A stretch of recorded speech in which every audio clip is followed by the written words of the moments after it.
Convido você, a partir de hoje, fazer parte deste projeto, que nós somos hoje não só mais um podcast, mas a oportunidade de oferecer a você a questão de poder ter mais conhecimento, mais informação sobre a cultura, sobre a história de nossa terra, do nosso povo.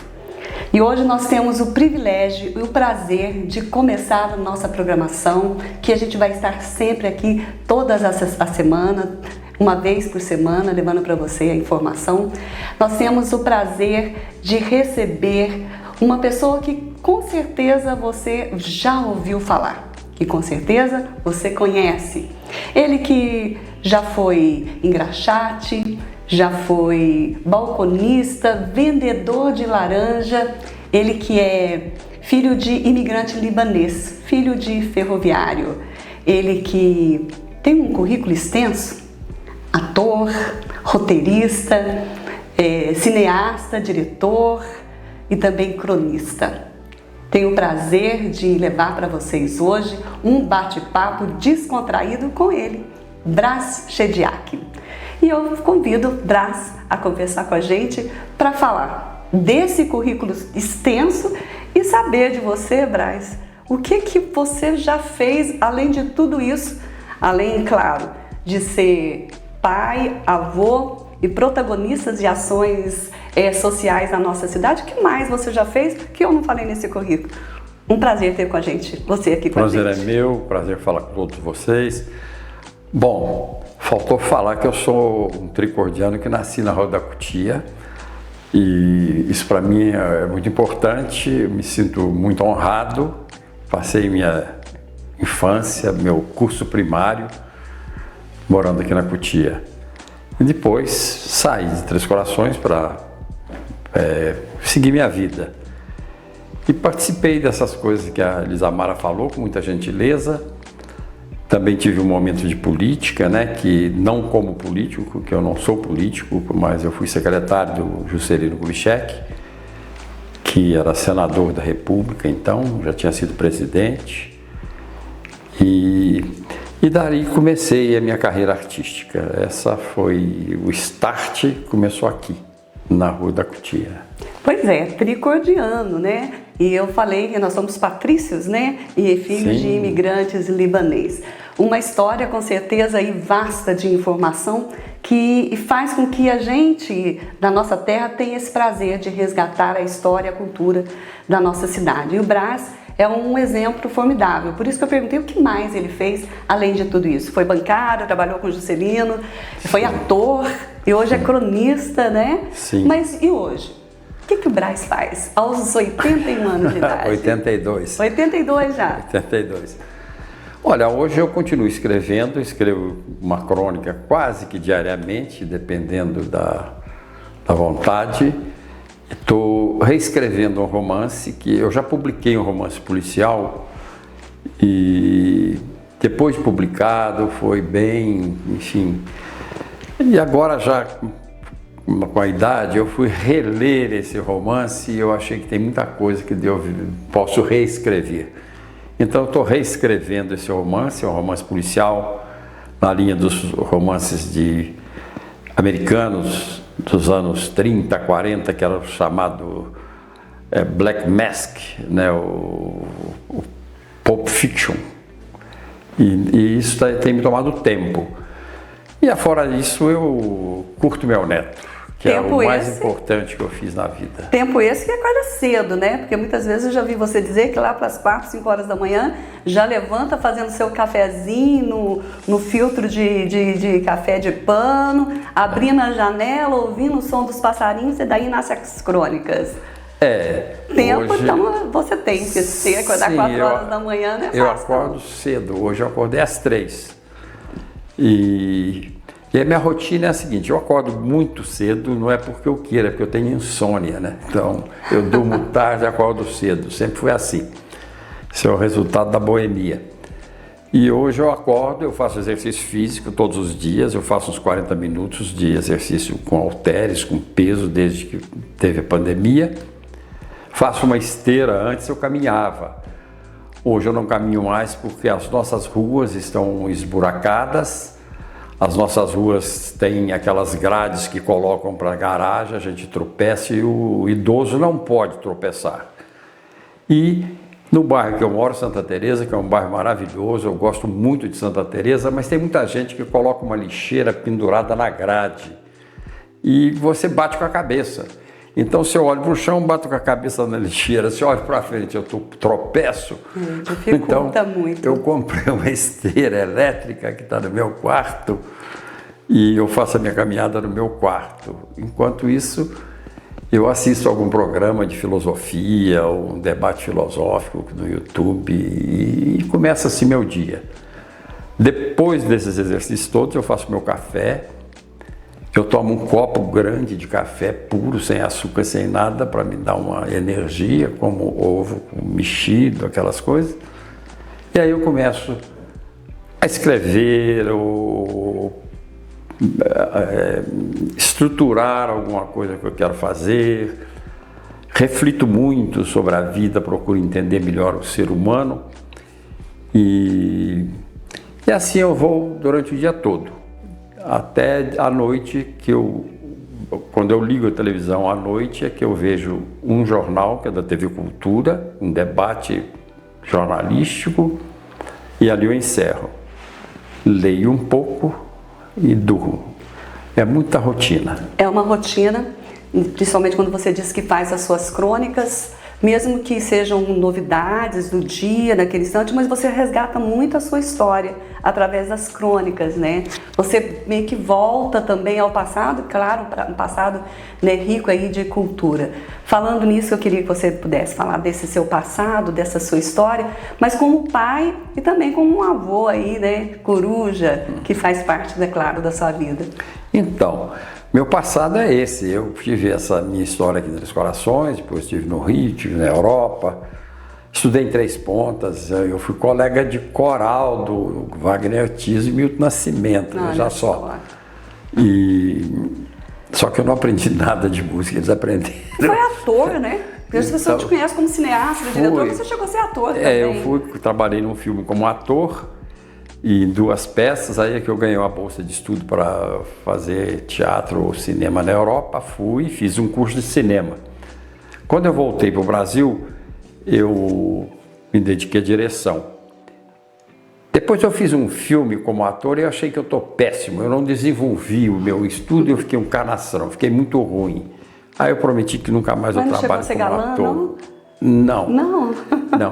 Era muito insistente, né? Porque todo jovem é bonito, né? Todo jovem é bonito. Então eu recebia muito convite para trabalhar como ator, mas eu recusava.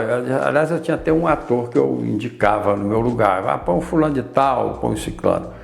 Mas eu queria mais era escrever. Eu escrevi muitos filmes e dirigi bastante filmes. E participava do movimento teatral, obviamente, do movimento artístico, mas como ator não deu certo. Não, mesmo sendo bonito, não quis, né? Não quis. Sendo um galã. Eu não quis fazer, até talvez por isso. Eu achava que eu contribuiria mais como diretor. E nós atravessamos um longo período. Ontem eu estava falando sobre isso, numa entrevista que eu dei lá para São Paulo, que eu nasci numa ditadura militar, de Getúlio Vargas, passei a minha juventude numa ditadura militar, do golpe de 64, e na velhice eu temia entrar numa ditadura, fiquei com muito medo, mas então na ditadura militar eu fui muito censurado pelos meus filmes. E como todo jovem é ousado, jovem é um pouco assim, bastante ousado, né? A minha maneira de desafiar era fazer filmes que causariam impacto. As pornochances chatas. Quando eu fiz a Navalha na Carne, que estava proibido de todo o território nacional, o Plínio Marcos proibido até de trabalhar, e eu resolvi fazer. Fui chamado de maluco, de louco, você vai ser preso, então eu fiz e o filme foi sucesso. As críticas pegavam pesado com você. No Navalha da Carne, as críticas brasileiras me deixaram na coisa meio assim. Mas aí o New York Times fez uma crítica dizendo, então, na época, que talvez tenha sido o filme mais importante já feito na América Latina, e eles fizeram uma revisão crítica. Aí começaram a endeusar o filme. E o filme foi um sucesso. Depois eu fiz Dois Perdidos, que estava na mesma situação. E aí eu sofri vamos dizer assim, eu fui prensado. A esquerda cinematográfica me chamava de burguês, a direita me chamava de comunista. Então, eu fiquei nesse meio termo. No meio termo, né? E depois eu fui fazer comédias que os críticos na época apelidaram de pornô chanchada, posto que não havia nem pornografia e nem era chanchada. Porque era comum na época, os estúdios americanos contratavam os críticos para passar uma temporada em Hollywood, no Natal mandava champanhe e etc. Então os críticos eram muito cruel com o cinema brasileiro, que era o quinto mercado cinematográfico do seu tempo. E eles elogiavam muito o cinema novo, que o cinema novo produziu alguns filmes bons, mas não era a minha linguagem. Eu sou um homem do povo, eu sou uma pessoa que eu gosto de comer um PF. Eu não sou aquele cara... Como foi sobreviver a isso? Não foi fácil, né? Não, mas eu era assim, eu era vizinho do Glauber, era muito amigo do Glauber Rocha, e foi um dos caras que sempre me defendeu, e para ser sincero, eu não ligava, sabe? Eu tava pouco... Eu preferia a mulher do crítico do que o crítico, então a briga já começava por aí. E fui fazer isso que eles chamavam de pornô chanchada. Um dia até eu falei com uma reunião de críticos e eu falei, vem cá, a única atriz, eu tenho duas atrizes no meu filme, uma Dona Henriqueta Brieba, que está com 80 anos, e a outra, que era a Lady Francisco, que está engessada dos pés à cabeça. Como é que, se vocês falaram que eu fiz erotismo, eu me sinto elogiado? Como um homem é capaz de fazer erotismo com uma mulher de 80 anos, a outra engessada? Mas eles puseram a manchete do jornal, que era o jornal mais importante da época, era o Jornal do Brasil. Pois assim, a miséria chega pornô chanchada. Depois copiaram um dos personagens que eu fiz de um filme meu na Globo. Ipsis Literis, um personagem que foi feito pelo Ari Fontoura. E detalhe, uma coisa, uma das comédias que eles acharam de pornô chanchada, o ator principal era o Paulo Coelho, esse romancista, o mago. O Paulinho era uma pessoa mística. Então, era uma perseguição. Mas eu compreendia isso, porque eles perseguiam Hitchcock. Se você gostasse de Fellini, você era chamado de reacionário. E hoje isso é tudo sucesso. Não, né? Fellini é o maior cineasta do planeta, de todos os tempos.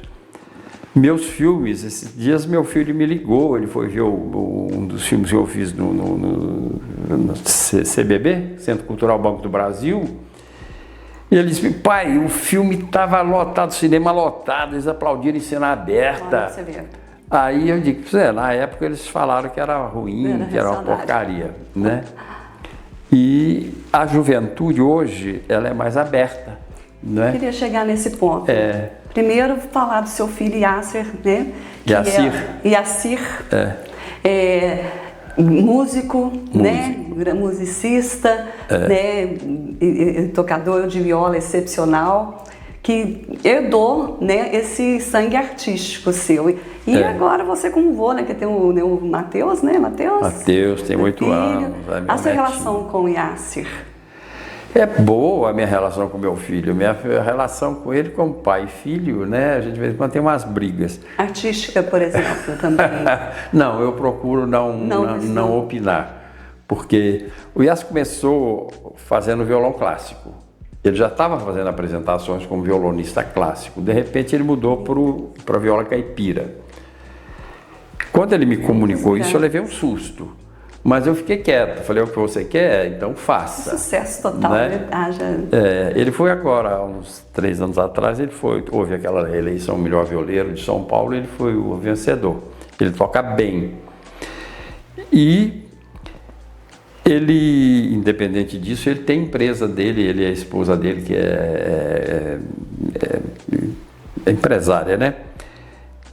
E fazem show de outros artistas. Sim, ela trouxe, sim. por exemplo, para o festival da Semana da Raça Negra, há 2 anos atrás, ela trouxe um daquele blues mesmo, lá do Mississippi. Ela trouxe aquele conjunto africano que toca no Rei Leão. Entendeu? Ela faz esse tipo de coisa. O senhor acompanha, o senhor sempre está lá em São Paulo com ele, acompanha esse trabalho dele? Eu? Nessa sua rotina?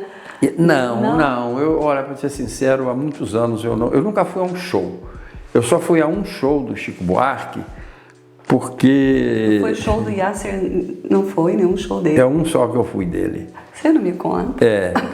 Eu fui 2 shows. Eu fui um do Chico Buarque, porque eu estava passando no Teatro Casagrande, e aí o dono do teatro era o Moisés Hasselblatt, e ele me perguntou se eu tinha visto. Eu falei, não vi não. Ele falou, então entra e vê. Aí eu vi o filme. Imagina o tanto que Yasser deve ficar chateado. Falou, pai, não vem meu show? O dele eu fui uma vez que eu estava lá na casa dele, ele falou, pai, eu vou ter show hoje às 2 horas, lá na sala, não sei das quantas. Foi e aproveitou. Aí, você não quer ir? Eu falei, tudo bem, vamos lá. Aí fui e assisti, e só. Agora, ele vê meus filmes, né? Eu acho que é vingança. Ele assiste meus filmes. Aí ele comenta, ele insiste comigo. A gente vai ter a oportunidade de conversar com o Yasser aí, vou perguntar isso para ele. O que ele pensa disso? Ele fala muito, e pô, pai, você tem que pôr, porque esse filme virou meme. Por exemplo, Bonitinha Mais Ordinária tem muito meme sobre o Bonitinha, né? Assim. Mas eu acho que ele tem que ter a liberdade dele, de fazer as coisas dele. Grande artista também, né? E influenciar, não. A nossa família é interessante porque de repente começaram a aparecer artistas, né? O meu filho é artista, o Almir era artista, né? O Almir era reconhecido no mundo, né? O Almir Shediac. Só que ele era um teórico da arte, né? Você vê, ele era muito respeitado por todo mundo, do Tom Jobim ao cara do Japão, por exemplo. O meu sobrinho, esses dias eu vi, o Pedro, ele faz música eletrônica. Artística mesmo, né? A minha sobrinha tem uma voz maravilhosa, não sei porquê, ela deveria ser cantora, a voz dela é linda, ela canta muito bem, já gravou com o Pedro. Mas não moram aqui em Três Corações? Não, o Juiz de Fora ela, o Pedro é nômade, gira. Então despertou essa veia assim neles, né? Talvez da minha irmã Zélia, minha irmã, né, que não, porque o artista não deixa nunca de ser, né? Ela toca muito bem, acordeon, piano. Isso veio dos pais? Seu pai, sua mãe tocavam? Pois meu pai e minha mãe eram pessoas muito simples, né? Meu avô, minha avó moravam aqui, bem aqui pertinho aqui. Eram chamados seu Zé Turco e de Samaria Turca, né? Aqui no bairro do Tia. Bem frente aqui, assim. E meu pai, ele estudou pouquíssimo. Meu pai devia ter 2º ano primário, né? Minha mãe também. Mas ele era apaixonado por música. Ele escutava de Beethoven ao Valdir Soriano com o mesmo prazer. Está explicado, né? E tinha o horário dele de ouvir música. Todo dia ele ouvia religioso, ele ouvia 1 hora de música. E ler. Ele lia com lamparina, lá em casa não tinha luz elétrica, tinha umas lamparinas, aquela de querosene, que meu pai sempre foi agente de estação de roça, né? E ele lia todas as noites. Meu gosto da leitura vem dele, sabe? E no pouco contato que eu tive com a minha família, porque como ele morava na roça, eu tive contato muito pequeno com a minha família. Eu vivia com meu pai e minha mãe uns 4 anos só, no máximo, porque depois fui morar com meu avô, fui para o Rio, morei com o tio, depois fui para Três Pontas. Adolescência que eu passei aqui, de 14 aos 17, depois voltei para o Rio. Então meu pai era assim, apaixonado pela música, pela literatura, enfim, era um homem que tinha aquela busca dele, né? Braz, esse programa que a gente está fazendo, esse projeto que a gente está iniciando, tem a proposta justamente de resgatar essa história do povo tricordiano, essa história cultural, e a gente quer trazer, né, para o nosso espectador, que hoje tem as plataformas digitais, essa oportunidade de conhecer um pouco da cultura. Tentar resgatar também a forma como a gente fazia no rádio. A gente quer dar essa continuidade desse trabalho que a gente fazia no rádio, né? De trazer a informação com cultura, com entretenimento. Eu queria que você avaliasse, pudesse fazer uma avaliação pela essa história rica que você tem, né? Cultural, desse trabalho profissional que você tem, que com certeza naquela época era muito mais difícil o acesso, né, a informação, o estudo, a busca, né, por esse talento, né? Qual que é a avaliação que você faz dessa tecnologia, né, essa evolução tecnológica que nós temos hoje, né, com a internet, com o Instagram, com as redes sociais, que hoje, na verdade, todo mundo pode ser o que quiser. Não passa pela dificuldade que muito tempo era antigamente, vamos dizer assim. Quer dizer, pegou o direito de todo mundo ser o que quiser, mas está muito mais fácil. Como é que você avalia essa evolução dentro dos talentos, principalmente na área artística? Então, antigamente o artista era chamado de vagabundo, né? Então, você vai ser. Ou você trabalhava ou você era artista. Era bem isso. Era assim, você vai trabalhar. Eu ouvi muito isso. Você trabalha em quê? Cinema. Você é projecionista? Eu digo, não, eu faço filme. Sim, mas trabalha em quê? Né? Então, é mais ou menos igual ao radialista, né? As atrizes eram chamadas. As atrizes eram consideradas prostitutas, né? Então, a minha carteira profissional consta como comerciante. Porque não tinha profissão artista, não existia, né? Coisa, né? Hoje tem, né? Influência é a profissão. Então, com o tempo, depois que a televisão ajudou muito, sabe? Porque começaram a ver os atores, começaram a ver que tinha alguém que escreve uma novela, alguém que produz. Então a televisão já começou a tornar no Brasil, porque fora do Brasil não era assim. Fora do Brasil, você vai na Inglaterra, vai nos Estados Unidos, vai na Itália, França, Japão, China, Índia, qualquer lugar. O artista, ele é respeitado, né? A gente pensa, nós somos um mundo aqui, o Brasil é colonizado pelos Estados Unidos. Pronto, a América Latina é colônia. Então nós não sabemos que a Índia produz mais filmes que o Hollywood. O cinema indiano é genial. A China produz filmes excepcionais. O Irã produz filmes excepcionais. O Japão é sensacional, o cinema japonês é maravilhoso, né? Então, os Estados Unidos são filmes, aqueles blockbusters, né, dirigidos, tem algumas pequenas exceções. São os chamados, que eles fazem filmes comerciais. É um país capitalista, é filme comercial, né? E com acesso à internet, isso já foi previsto lá atrás, quando o Andy Warhol, na década de 60, por aí, dizia assim, todo mundo terá seu 15 minutos de fama. E depois ele disse, cada um fará seu próprio filme. Olha. Entendeu? Não que as pessoas não tenham talento, não tenham direito. Não, talento aqui em Três Corações. Três Corações é uma fábrica de talento. Eu tive os projetos sociais. Vamos deixar esse assunto para daqui a pouquinho? Vamos fazer uma pausinha, tomar uma aguinha? Vamos. E a gente volta dando continuidade a esse processo de evolução da área tecnológica em que realmente, né, todo mundo é capaz de fazer. E a gente vai deixar o Braz explicando sobre isso e, claro, falar dos projetos sociais que ele desenvolveu e ainda está, né, com certeza, desenvolvendo para nós aqui, revelando grandes talentos. É um minutinho só, né, Braz? Vamos tomar uma aguinha? Vamos. Estamos de volta, né, com esse bate-papo gostoso, que é uma alegria muito grande em receber Braz Chediak nesse projeto que a gente está dando início hoje e que estaremos com você toda semana com um convidado novo, né, trazendo aí notícias, informações, principalmente na área da cultura, né, resgatando, né, a história e a cultura da nossa terra e do nosso povo. E é um privilégio, né, estar conversando com o Braz, que tem uma vasta, né, trajetória cultural, profissional e pessoal, né? Ele que tem os projetos que fazem com que Três Corações... O telefone eu acho que tá dando... Não, eu não tô... Não. Tá desligado? Mas ele fez um... Pode começar de novo aí. Tá. 3, 2, 1... E olha o lenço seu. Ah, deve ser o lenço. É o lenço. Vai, bora. Estamos de volta com esse bate-papo gostoso aqui, que é uma alegria muito grande receber nosso querido amigo, né, conterrâneo, Brás Sediak, dando início a esse projeto que a gente tem com vocês aí agora toda semana, né, trazendo informações, resgatando aí a cultura, a arte, a história de nossa terra e de nosso povo.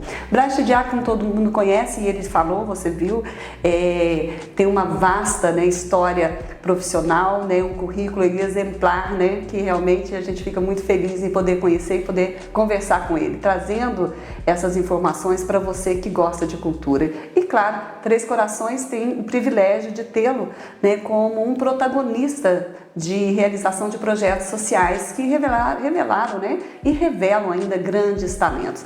Brás, a que pés estão esses projetos que há muito já revelou grandes talentos em Três Corações? Então, o nosso projeto durou quase 20 anos, mas ele foi cortado na administração do senhor Fausto Ximenes. Depois, mas aí o Miranda da Total, que conhecia nosso projeto, achou um absurdo, foi lá e assumiu. A Total Alimentos assumiu o projeto e o GF também, o Zé Roberto, e o projeto continuou durante mais alguns anos. Depois, na administração do Cláudio, depois que passaram as eleições, segundo turno, ele cortou também o projeto. A Total já havia sido vendida, o GF também. E para que não parasse o projeto, 70 médicos tricordianos se reuniram e cada um deu uma consulta. Eu não me lembro se era diária ou semanal, para que se vendesse e o dinheiro se destinasse ao projeto. Nós tínhamos 50 crianças. Essas crianças, eu fico muito feliz, muito comovido às vezes quando eu falo, porque são crianças que não tinham uma perspectiva assim muito grande de futuro, não é? E nós conseguimos, hoje, eu acabei de receber agora mesmo, está aqui no meu celular, uma mensagem do Lineker Envolvência, que deu nome ao conjunto Envolvência, que ele estudou no meu projeto, ele e o Fabinho. E o Lineker me deu um presente, logo de manhã acordei e estava ele vestido com o uniforme do projeto. Olha que graça, o senhor sabe onde ele está, né? Eles estão, né? Hein? O grupo onde o grupo está, né? Não sei. Não, vai acompanhar o Cruzeiro aí do Neymar, né? Então. O pessoal tá inventa em roupa. Aí tem a legendinha dele lá, assim, ele vestido, ele falou, ainda guardo essa roupa. Olha que lindo. Tá aqui no celular, depois eu mostro para você. Então, isso me dá muita alegria saber que eles estão fazendo sucesso, que eles estão viajando pelo país todo, pelo exterior também, chama-se Conjunto Envolvência, não é? Teve a Adelaide, que saiu daqui, fez teatro no Rio de Janeiro, fez cinema, fez televisão. Teve oh meu Deus, é tanta gente, passaram mais de 300 crianças passaram lá. Tem em Brasília, né, na orquestra lá. Sim, tem a Henriane, que entrou para a Orquestra Sinfônica da Aeronáutica como arpista. Ela saiu do projeto, fez vestibular para o FMG, passou. Muitos, né? E fez a UFMG. Depois ela estava na Orquestra Sinfônica da Aeronáutica. E olha que consciência tem essa menina, que beleza. Ela saiu da aeronáutica. Eu ainda perguntei, mas como? Isso é uma coisa que você... O Exército, a Marinha Aeronáutica, nunca você vai perder o emprego e é uma boa carreira. E ela me disse, Brás, aqui eu estudo só 3, 4 horas de música por dia. Depois eu tenho os exercícios físicos, etc. E eu quero só música. Olha só que graça. E deixou a Orquestra Sinfônica da Aeronáutica e foi para a Orquestra Sinfônica da Vida, onde ela estuda 8 a 10 horas de harpa por dia. Uma coragem dessa menina louvável, maravilhosa. São nomes que se destacam, mas o senhor disse que cerca de 50 crianças participavam do projeto, é isso? Teve a outra, essa que eu me esqueci, daqui a pouco eu me lembro, morava ali no Brejinho, esqueci, que também passou para o vestibular como atriz na UFMG, fez o curso da UFMG, ganhou uma bolsa de estudo do governo português para estudar interpretação em Leiria, que é uma das melhores escolas de interpretação da Europa. E depois fez um ano lá em Leiria, depois foi para Paris, foi para a Alemanha, e hoje me parece que ela é professora de arte dramática em Belo Horizonte. Teve o Lucas, que saiu daqui, fez a escola de circo. Hoje ele está num grupo de malabarismo, de dança e etc. Fez também um curso com o cara foi meu amigo, a idade é fogo, de interpretação com um dos diretores da Globo, que foi o diretor do programa do Faustão, fez várias coisas na TV Globo. O Lucas fez com ele o curso de interpretação. São vários. A Bianca também está fazendo teatro. Mas no projeto em si, Braz, o que era o projeto? Tem vários nomes, né? Projeto, isso eram só nomes. O que o projeto fazia para essas crianças? A gente ensinava... Como funcionava? A gente ensinava interpretação. Comecei com teatro ensinando interpretação. Depois eu achei que o ator tem que saber música, ele tem que saber dança, ele tem que saber expressão corporal, ele tem que ter cultura, ele tem que ler, entendeu? Então eu consegui colocar uma professora de dança, eu consegui colocar professora de voz, e montei uma banda para que eles soubessem música. E a banda deu muito certo, a ESA me deu todos os instrumentos. Então, muitos preferiram a música, né? Vários seguiram a carreira militar. Agora, esse ano, um vai se formar em Agulhas Negras, como oficial do Exército. E eu ensinava também a redação, porque o pessoal falava, o cara saiu do projeto, passou na UFMG. Sim, passou no UFMG, porque passou numa redação que é a prova que mais reprova, entendeu? Então, para você ter uma ideia, tem um menino que ele passou no vestibular de medicina, com a nota da redação dele foi 94, valendo 100. Isso é muito raro acontecer isso no estado de Minas, né? Infelizmente ele não foi, passou no vestibular, mas ele não quis, porque teria que ser lá numa faculdade, lá não sei aonde, longe. E aí entra o problema social, não é? E ele já estava essa família, é a proposta dos seus projetos, né? Sim. Oferecer oportunidade às pessoas mais carentes, que não tenham condição. O que precisaria para que esse projeto pudesse voltar? Precisaria que a política tomasse vergonha. Não é? Por exemplo, o Gordo agora, quando entrou, ele usou, foi lá na frente do projeto, ele fez, eu votei no Gordo, tá? Votei nele em todas as eleições que ele foi candidato. E ele foi lá, fotografou, vou começar, ele dizia assim, isso é um absurdo, isso aqui está fechado, vou reabrir. Nas entrevistas, depois o projeto dele foi lá em casa, bom, vamos reabrir. E não reabriu até hoje, na realidade. Mas parceiros como o Dr. Miranda na época, como o Miranda morreu. O senhor não conseguiu mais? Olha, eu deixei o cinema, porque o cinema, eu trabalhava em estúdio, então tinha o Herbert Richards que ia lá e ele que conseguiu, arrumava grana, então tinha Jéssica Valadão, tinha Severino Ribeiro, que era dono de toda a cadeia do Cine São Luís. Eu não me sinto bem como intelectual brasileiro que sou, de ficar com uma pastinha esperando um executivo me atender, uma coisa que entendeu? Podia fluir, né? Naturalmente, né? Então, por que o senhor... Entendeu? Eu não me presto a isso, eu não faço, entendeu? Eu acho que não é o meu papel. Pedir. Seria uma questão natural das pessoas patrocinarem, pelo bem da sociedade, jovens fazendo arte, fazendo música, fazendo cultura. Minas está muito atrasado culturalmente. Nós vemos o seguinte, Nordeste já passou Minas. Nordeste, você vai em Pernambuco, eu fui convidado a fazer uma palestra na Fliporto, Pernambuco, e eu fiquei abismado, sabe? Eles montaram um teatro lá em Recife, que eu falei, meu Deus, como é que conseguiram? Sabe, uma coisa gigantesca, com uma sonoridade maravilhosa, uma acústica maravilhosa.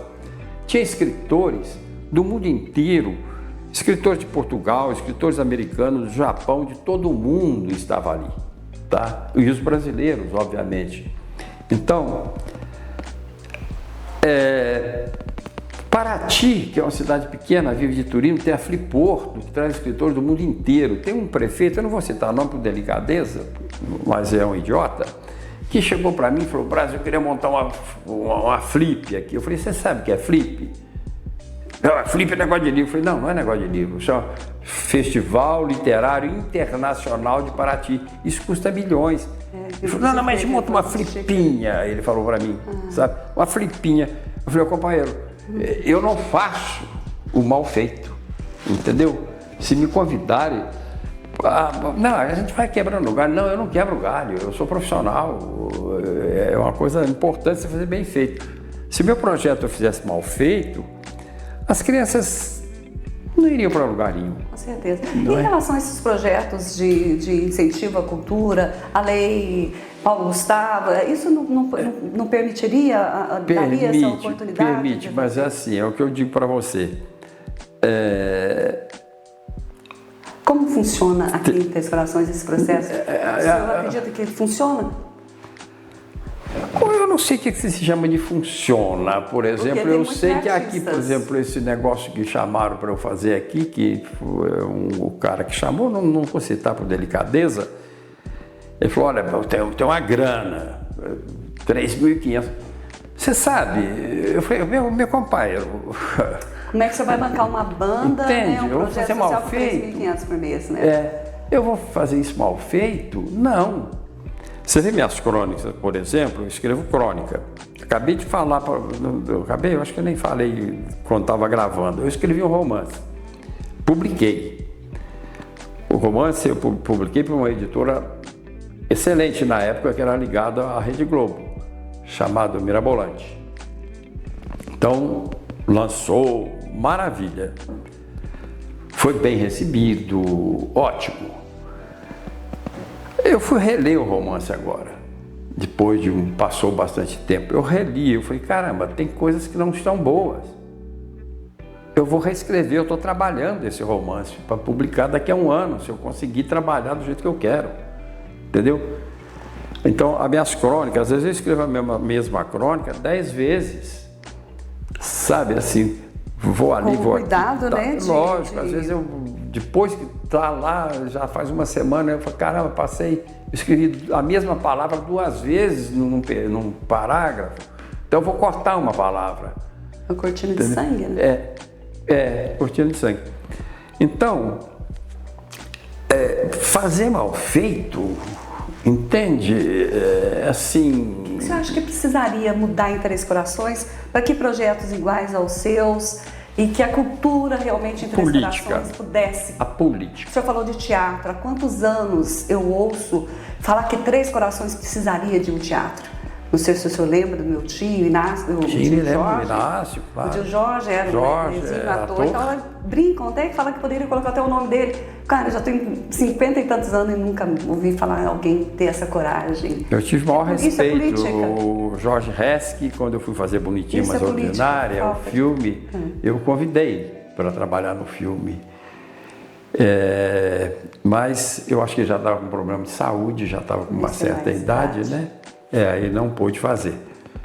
Eu até falei, vou fazer como homenagem a ele, né? Porque é um artista tricordiano. Ele era, né?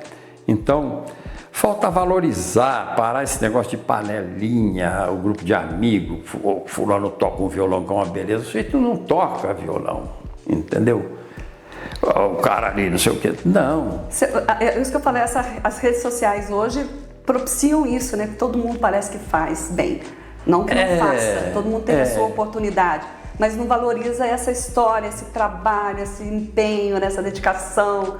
É isso que falta, né? Você vê, eu estava ensaiando uma peça aqui, Entre os Corações, e eu gastei, assim, a menina, coitada, é uma menina, ela está aprendendo. Eu falei, mas se você vai aprender direito. Ela tinha que fazer esse gesto, tá? Então ela vinha não sei o quê, porque não sei o quê. Aí ela, aqui. Eu falei, não, ou você faz aqui ou não faz, pronto. Ela não entendeu e continuou. Aí eu expliquei para ela, falei, olha minha querida, a tela é assim, se você fizer assim, corta a tua mão. Então você tem que fazer dentro da tela, não pode estar aqui, entendeu? Aí você pega o artista amador, ele põe lá. Entendi. Entendeu? E acha que está fazendo certo. Acha que está fazendo certo. Se você fala, está me limitando, vai ficar. Não vai ficar mal, entendeu? É igual o som. Você vê o som, o trabalho que ele teve para equalizar esse som, para sair um bom som. Na verdade, se deixa um microfone lá no alto, outro lá no baixo, vira uma bagunça, entendeu? Isso não pode acontecer com a arte. E Três Corações, nós não temos a tradição da arte. Nós fomos colonizados pelos boiadeiros, não é? E depois dos boiadeiros veio a nossa colônia, que são geração libanesa. Os libaneses, que nós chamamos de turco, né? Meu avô era o seu Zé Turco, o seu Zé Turco, né? Que eram mais comerciantes. Não é? O turco, libanês eu sei, mas eu chamo de turco e sinto muito honrado. Eles têm uma tradição muito boa, muito grande na filologia, você já viu isso? São grandes filólogos, você vê Antônio Ais, né? Você vê esses caras são maravilhosos, né? Mas eles não são muito ligados à arte teatral, entendeu? Eles não são. Ainda que a música, meu filho ouve muito a música oriental. Um dia ele estava ouvindo essa música árabe lá, e eu falei, meu filho, isso aí não vai para frente? Ele disse, pai, entre esse que você falou, tem 700 sons diferentes. Olha só. Ele é músico. Ele falou, a nossa não é dó, ré, mi, fá, sol, lá, si, dó. Eu fiquei quieto diante da minha ignorância musical. Eu fiquei quieto. No auge dos seus 82 anos, que ignorância não tem nenhuma, né, essa capacidade intelectual que o senhor tem, no auge dos seus 82 anos, o que o senhor teria vontade de fazer que o senhor não fez dentro desse projeto, dentro dessa trajetória profissional? O que faltou para fazer que o senhor teria e tem vontade e que possa fazer ainda? Artisticamente, nada. Fez tudo. Eu acho que o que eu quis fazer, eu fiz na vida. Eu fiz o que eu quis. Eu sempre fui assim. Quando eu saí, eu trabalhei, acho que foi um mês, um pouquinho mais de um mês, num banco. Que houve um tal de balanço, houve uma diferença, um erro no balanço. Todo mundo queria fazer balanço porque ganhava um pão com manteiga e um café com leite. Então era um absurdo. Ficar madrugada dentro, e houve um erro de 1 centavo. E aquilo ficou horas e horas, depois descobri quem errou fui eu. Aí você saiu, nunca mais voltou. E para mim não entrava na cabeça, é 1 centavo, põe no bolso, campanha. Não, tem que bater na tabela, aquela coisa toda. Aí eu fiz o seguinte, eu peguei e fui embora. Falei, não quero saber disso aqui mais e nunca mais eu vou mexer com esse negócio. Então eu quis ser livre. A minha vida é essa. Eu, por exemplo, eu quis largar tudo e ir para uma roça. Eu comprei meu sítio, minha fazendinha e fui. Quebrei a cara, porque eu não entendia nada. Mas quebrei com muito prazer, entendeu? Eu plantei umas 2.000 árvores. O que desvalorizou quando eu fui vender, ninguém queria comprar. Falou, só se você cortar as árvores. Não cortar a árvore, eu não corto. Qual seria hoje a crônica da madrugada? Para a gente poder encerrar esse nosso bate-papo com uma mensagem para as pessoas que amam a cultura e querem fazer arte. A crônica da madrugada é o seguinte, a madrugada é uma coisa que anuncia o amanhecer, né? A luz. Eu acho que é conscientizar e dar mais valor ao estudo, às escolas. Mas não é essa escola que você vê tudo liga assim, a prisão, a algema, até a matemática é uma disciplina, entendeu? Tem a grade de ensino, parece que é uma prisão, não é verdade? E a escola não é isso. Escola é liberdade, é dar às crianças a liberdade de curiosidade, de aprender. E nós, eu, velho, tenho que compreender o seguinte: a música que mais representa hoje o país é o funk. Não é o funk que não é que não tenha valor. Eu não gosto desse funk pornográfico, tem o funk ostentação, né? Esse tipo não. Mas esse funk que fala dos problemas do país, a música, o funk está fazendo o que o samba fez lá quando nasceu.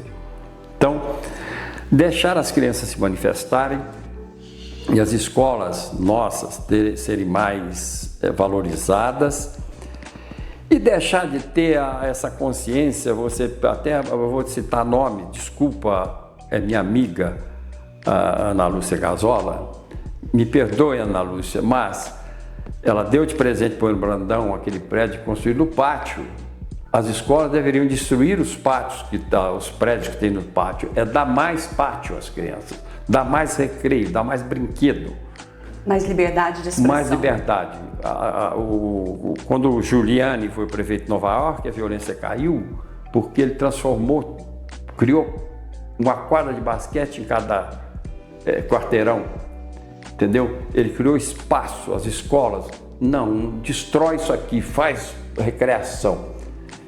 Aprende-se brincando. O meu primeiro livro de latim chamava Ludus Primus. Ludo vem de lúdico, né? Lúdico, o que é? Brincadeira de criança. Então a gente aprendia assim. Eu aprendi assim. Ludus Primus, primeiros brinquedos. Olha que bonito título para um livro, né? E eu tive essa experiência de as crianças irem pesquisar. Eu tenho uma boa biblioteca.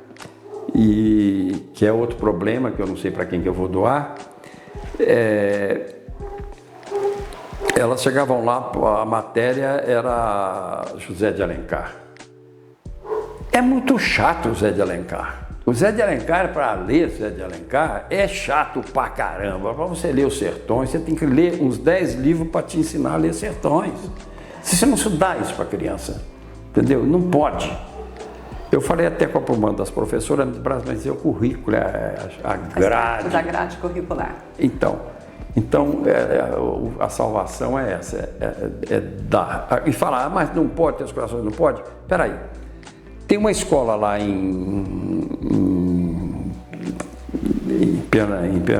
Ceará, Sobral, lá perto de Crato, perto de Juazeiro, Padre Cícero, que ela é considerada uma das melhores do mundo. Tem uma no Piauí, que eu vi a escola. Ela é coberta de sapé, não tem carteira. Ou seja, as crianças e dão show, entendeu? As pessoas mais para agir do que... Brincam, eles estão brincando. Eu descobri com o meu neto agora, que o meu neto estava me malandrando lá na escola, português, e eu falei, ele tem que aprender rápido. E eu cheguei para ele e falei, vem cá, meu querido, o vovô precisa aprender isso aqui, não sabe. Eu quero que você me ensine. Então, lê aí e me ensina. Entendeu? Ele começou a me ensinar e recuperou e passou. Entendeu? Eu não fiquei dando regras. Chegou numa idade que já ensinou muito, agora está aprendendo. Eu não ensinar, eu sempre levei na brincadeira, por isso que as crianças aprendem. Braz, é uma alegria muito grande ter recebido você aqui nesse projeto que a gente está dando início, que toda semana a gente vai ter o prazer de ter um convidado novo e que a gente espera que tenha a mesma, né, alegria de receber como a gente recebeu você com essa história, né, essa formação, esse bate-papo, né, cheio de informação cultural. E a gente espera que você está com a gente, vai estar com a gente, tenha gostado e que possa participar também, né, com as suas opiniões, deixando o seu ok, o seu like, o seu comentário. E a gente está sempre aqui com o Braz ouvindo essas informações culturais. Muito obrigado, fico muito feliz de ter recebido o nosso convite e abrilhantado o nosso programa que a gente está dando início hoje. E com certeza estaremos aqui na semana que vem com um novo convidado. Eu que agradeço você, agradeço a todo mundo, agradeço aos ouvintes por ter aguentado eu falar até agora e convido a todo mundo a fazer uma oração, seja em que religião que for, seja católico, seja evangélico, seja da Umbanda, seja do que for, para ver se Três Corações aprenda brincando, para ver se Três Corações renasça a alegria nessa terra que está um pouquinho triste, não é não?